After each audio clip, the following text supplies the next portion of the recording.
Phoebe again this time. Gail's cousin Carol gave me the opportunity to go up and use their timeshare for a couple days last week. I thought that would be a good opportunity to get some birds up at Big Bear, which is a prime ski area really for the Los Angeles area, but there's got a nice lake and people do a lot of fishing and vacationing and hiking. So I didn't do much fishing like I usually like to. I spent most of my time on the birds. I'm not that boring. But hopefully you won't find this as boring as Phoebe does. Enjoy. Here's a quick look from the roadside on the way up, above the cloud.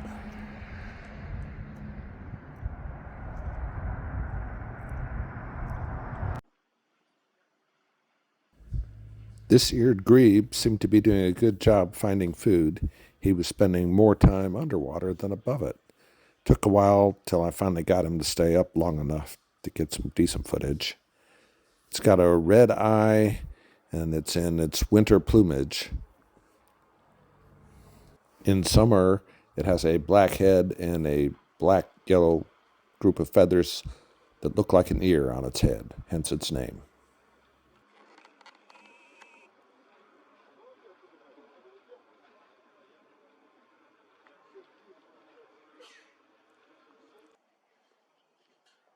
This group of grebes was so far out, it was hard for me to determine if they were western grebes or Clark's grebes. The sun was so bright, I was tempted to think Clark's, but I held off judgment until I could see one up close.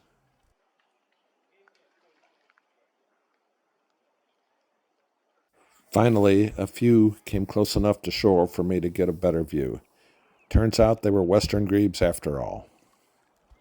The key identifying mark is the eye being surrounded by black plumage. In a Clark's grebe, it's surrounded by white plumage. In this clip, you can see how the sun makes their head look whiter than it really is.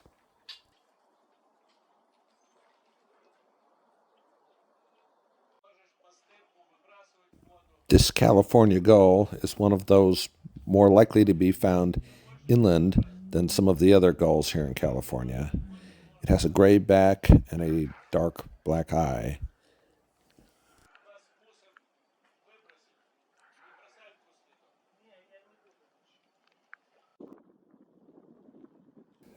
Coots are common in California, although it always surprises me to find them on these high mountain lakes. I often do, though.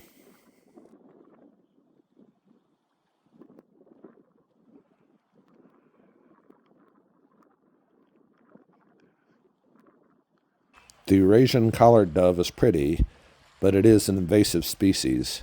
It seems to have spread quite a bit in California in recent years.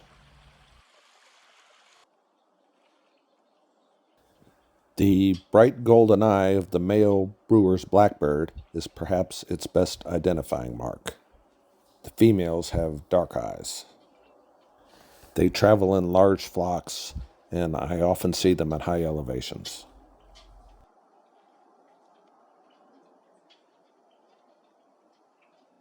The morning after I arrived, I hiked the mile-long trail up to Castle Rock, hoping to find some woodland birds. The first bird I saw from the trail near the road was this common raven.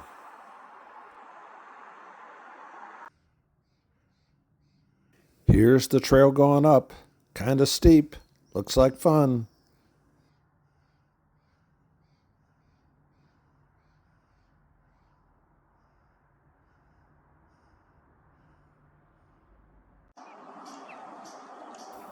Mountain chickadees scoured the trail for seeds.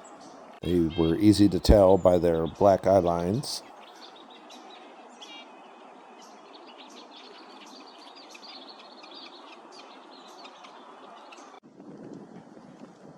This chipmunk seemed to be finding food as well.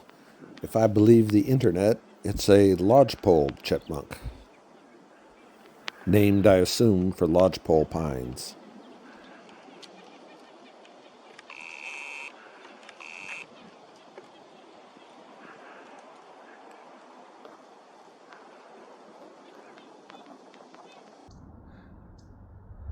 Here is a little fall color from the trail. Notice the evergreens. There's at least 4 different kinds. I counted, I'm thinking 6 or 7.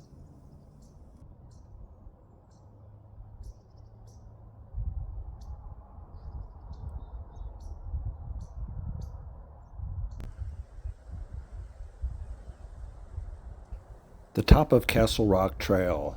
Some oaks up here, and I think I hear some Steller's jays around.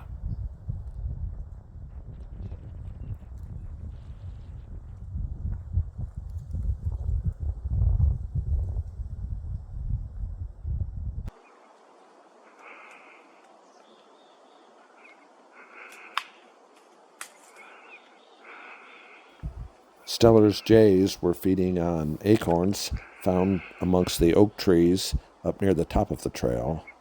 They would remove the shell by bashing it on a suitably stout tree limb.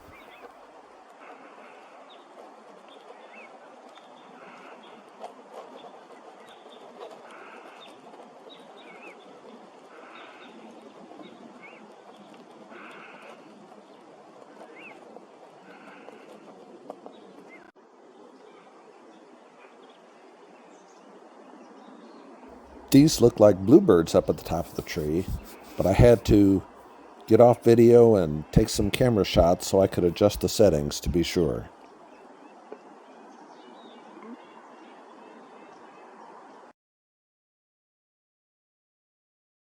Turned out not to be just bluebirds up there, also a pair of purple finches and what looked like a pine siskin.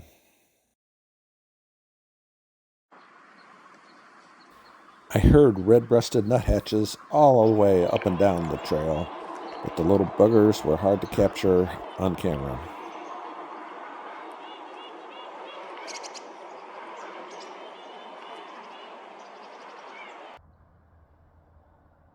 More evergreens and a view of Big Bear Lake on the way back down the trail.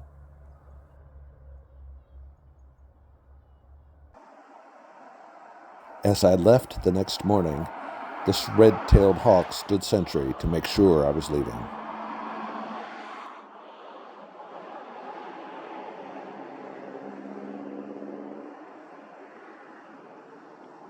Well, that's a little bit of Big Bear, California. Hope you enjoyed it. Thanks to Carol and John for letting me use their time slot. If you did enjoy it, please click the like button and think about subscribing and or buying one of my books online. Thanks again.